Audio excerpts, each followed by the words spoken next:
Hi guys, my name is Lauren and I'm super excited that you're going to be joining me for my Designing Creatures workshop. On the day, we'll be designing a creature together. I'll answer any questions you have about drawing, the process of designing, or about the different art and creative industries that are out there. And I'll also be giving each of you some feedback on your own unique creature designs, which means you guys need to get drawing now. In the details below, there are some links to my Drawing Dragons videos. This will help you get started on your creature design journey. Now, you do not have to draw a dragon. You can design any type of creature that you like, but these videos will help you understand the process, from research, drawing basic shapes and poses, adding in detail, and considering color, if you want to go that far.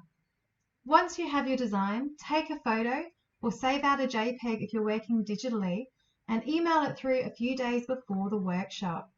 This way, I can give you some feedback on the day about how to improve and develop your design. I can't wait to see what you all come up with, so get designing and I'll see you soon.